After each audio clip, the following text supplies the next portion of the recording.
திரு நீதியரசர் சுவாமிநாதன் அவங்க தீர்ப்பில் இன்னும் பின்னாடி போகிறார். 2005 ஆர்டிஓ ஆஃபீஸில் நடந்த பீஸ் கமிட்டி மீட்டிங் நடந்தது. அந்த பீஸ் கமிட்டி மீட்டிங்கில் 2 நபர்களும் பங்கேற்றாங்க. அதாவது டிசம்பர் 1 2005 ஆர்டிஓ ஆஃபீஸில் திருப்பரங்குன்றம் கார்த்திகை தீபம் ஏற்றுவது சம்பந்தமாக சாயந்தரம் 6 மணிக்கு 13-12 நடக்குது. அதில் இஸ்லாமிய நண்பர்களும் இந்து சகோதரர்களும் பங்கேற்கிறாங்க. அதில் எங்களுக்கு தர்காலிருந்து 15 மீட்டர் தள்ளி நீங்கள் தீபத்தை ஏற்றிக்கொள்ளலாம் என்று இஸ்லாமிய நண்பர்கள் கையெழுத்து போட்ட டாக்குமெண்ட் இதில் இருக்குது. மிக தெளிவாக கையெழுத்து போட்டு கொடுத்துருக்குறாங்க. 2005 தர்காலிருந்து 15 மீட்டர் தள்ளி நீங்கள் ஏற்றிக்கலாம், எங்களுக்கு எந்த பிரச்சனையும் இல்லை. ஸோ பிரச்சனை இஸ்லாமியர்களுக்கு இல்லை, பிரச்சனை தர்காக்காரங்களுக்கு இல்லை. இன்றைக்கி 2005 இதை கோர்ட்டில் என்ன சொல்கிறாங்கன்னா, இன்றைக்கி இல்லை இதை ஃபோர்ஸ் பண்ணி கையெழுத்து போட சொன்னாங்க, அதனால் நாங்கள் ஃபோர்ஸ் பண்ணி ஆர்டிஓ ஆஃபீஸில் கையெழுத்து போட்டோம். 1996 இதே போல் ஒரு அக்ரிமெண்ட் போடுறாங்க. அந்த அக்ரிமெண்ட்டில் கூட இதே போல் இஸ்லாமியர் அவர்கள் எங்களுக்கு அப்ஜெக்ஷன் இல்லை. இன்றைக்கி திராவிட முன்னேற்ற கழகத்தினுடைய அரசு சிக்கந்தர் மலைன்னு புதிய பேரை வைக்கிறாங்க, அதை ரசிக்கிறாங்க. சிக்கந்தர் மலைக்கு இவங்க பேரை வச்சுக்கிட்டு ராமநாதபுரத்தினுடைய எம்பி மேலே போய் சிக்கன் பிரியாணி சாப்பிட்றாரு, அதை ரசிக்கிறாங்க. நெல்லித்தோப்புக்கு போய் நாங்கள் ஆடு வெட்டுவோம் கோழி வெட்டுவோம்னு சொல்கிறாங்க, அதை ரசிக்கிறாங்க. அதை எதிர்த்து எங்கேயுமே மாநில அரசு போகலை. அதை எதிர்த்து டிவோட்டிஸ் போனாங்க. அதை எதிர்த்து இந்து மதத்தை நம்பிக்கையாக வழிபடக்கூடிய டிவோட்டி போகிறாங்க. எப்போங்க? அக்டோபர் 2025, 1 மாதத்துக்கு முன்னாடி அவங்க போய் கோர்ட்டில் ஆர்டர் வாங்குறாங்க, நெல்லித்தோப்பில் ஆடு கோழி வெட்டக்கூடாது. இன்றைக்கி இவ்வளவு ஆர்வமாக தர்காக்காரங்க செய்கிற வேலையெல்லாம் கோவிலினுடைய எக்ஸிக்யூட்டிவ் ஆஃபீஸர் பண்ணுறாரு இன்றைக்கி. ஆனால் அன்னைக்கு நெல்லித்தோப்பில் போய் ஆடு வெட்டலாம் கோழி வெட்டலாம், இவோ அப்ஜெக்ட் பண்ணல, தமிழ்நாடு அரசு அப்ஜெக்ட் பண்ணல. சிக்கந்தர் மலைன்னு பேர் சொல்கிறாங்க, தமிழ்நாடு அரசு அப்ஜெக்ட் பண்ணல. அந்த எம்பி 100 பேர்த்த கூட்டு போய் சாப்பிட்றாரு, அப்ஜெக்ட் பண்ணல. அன்னைக்கு எங்கேயுமே அப்ஜெக்ட் பண்ணாதவங்க அன்னைக்கு அந்த நீதியரசனுடைய தீர்ப்பும் கூட அதையும் குறிப்பிட்டிருக்கிறார். மாநில அரசு அப்ஜெக்டே பண்ணல, 2 இந்து பக்தாதிகள் அப்ஜெக்ட் பண்ணதுக்காக இந்த தீர்ப்பு கிடைச்சிருக்கு.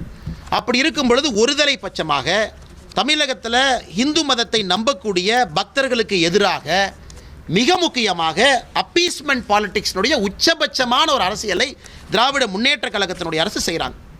என் கையில் இருக்கக்கூடிய லிஸ்ட்டு பார்த்தீங்கன்னா, தமிழகத்தில் எங்கேயெல்லாம் இந்து கோவிலை இடித்தாங்க, திராவிட முன்னேற்ற கழகம் ஆட்சிக்கு வந்த பிறகு இந்து கோவிலை இடித்தது. இதில் நிறையா கோவை மாநகர் முத்தானம்மன் கோயிலிருந்து, வேத விநாயகர் டெம்பிள் மின்ட் ரோடு சென்னையிலிருந்து, சூலூர் வாசுதேவர் டெம்பிளிலிருந்து, தஞ்சாவூர் குபேர விநாயகர் டெம்பிளிலிருந்து, கீழவாசல் பகுதி ஆதிமாரியம்மன் கோவிலிருந்து, அரியலூர் மாவட்டம் சனீஸ்வரன் பகவான் கோயில் மேட்டுப்பாளையம், திருவள்ளூர், பெரம்பூர், அது இருக்குதுங்க, லிஸ்ட் இருக்குது. 161 தாண்டிட்டாங்க. அதில் சில ரெக்கார்டை பார்த்தீங்கன்னா கோர்ட்டு சொன்னாங்க இடித்தோம். கோர்ட் எப்போ சொன்னாங்க? சாயந்தரம் தீர்ப்பு கொடுத்தாங்க. எப்போ இடிச்சிங்க? அடுத்த நாள் காலையில் 2 மணிக்கு. அப்போ கோர்ட்டு வேணுமா? அதாவது சில இந்து கோவிலை இடிக்கும் பொழுது கோர்ட்டு சொன்னாங்க நாங்கள் இடித்தோம்.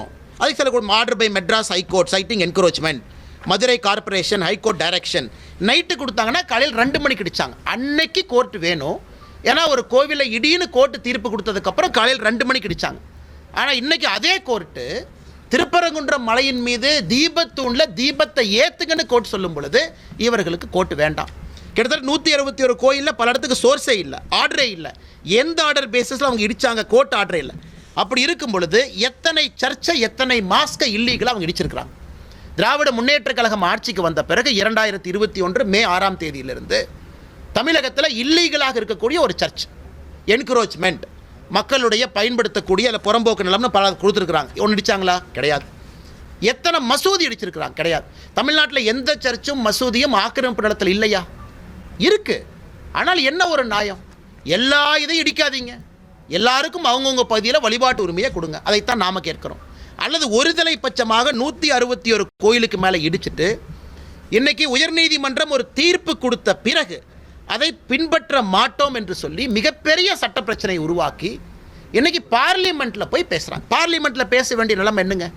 பார்லிமெண்ட்டில் இவர்கள் போய் இந்தியாவினுடைய மத நல்லிணக்கத்தை கெடுத்துட்டேன்னு இவங்க பேசணும், அரசியலமைப்பு சட்டத்தை தூக்கி போட்டு விட்டேன் என்று பேசணும், ஒரு கோர்ட்டு கொடுத்த ஆர்டரை ஃபாலோ பண்ணலின்னு தானே பார்லிமெண்ட்டில் பேசணும்.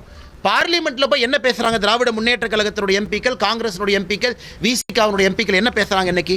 அதாவது தமிழகத்தில் இந்து மதவாத சக்திகள் தமிழகத்தில் ஜாதி கலவரத்தை, மத கலவரத்தை உருவாக்குறாங்க. இது எப்படி இந்து மதவாத சக்தி ஆகும்? கோர்ட்டுக்கு போய் கோர்ட்டில் வெயிட் பண்ணி கோர்ட்டு ஒரு தீர்ப்பு கொடுத்த பிறகு முறையாக போய் அன்னைக்கு 144 சிஆர்பிசி போட்டிருக்கின்றோம் என்று தவறாக சொல்லியும் கூட அதையும் பின்பற்றி பெட்டிஷனர் திரும்ப வர்றாங்க. நேற்று எந்த ஆர்டருமே இல்லாத நாளில் இல்லீகலாக இத்தனை பேர்த்தை கைது செய்துவிட்டு இன்றைக்கி சம்பந்தமே இல்லாமல் பாராளுமன்றத்தில் போய் இவர்கள் நாடகம் ஆடி கொண்டிருக்கின்றார்கள். இதை இந்த பத்திரிகையாளர் சந்திப்பு மூலமாக தமிழக மக்களுக்கு எடுத்து சொல்லணும். எந்த அளவுக்கு இவங்க ஃப்ராடு பண்ணியிருக்கிறாங்க, எந்த அளவுக்கு பொய்ய சொல்லியிருக்கிறாங்க, எந்த அளவுக்கு ஒருதலை பட்சமாக நடந்திருக்கின்றார்கள், எந்த அளவுக்கு இதே கோயிலில் ஆடு வெட்டு கோழி வெட்டுன்னு சொன்னும் பொழுது பேசாமல் இருந்தவங்க இன்றைக்கி தீபத்தூணில் தீபத்தை ஏற்று என்று சொல்லிய பிறகு இந்த ட்ராமா பண்ணுறாங்க.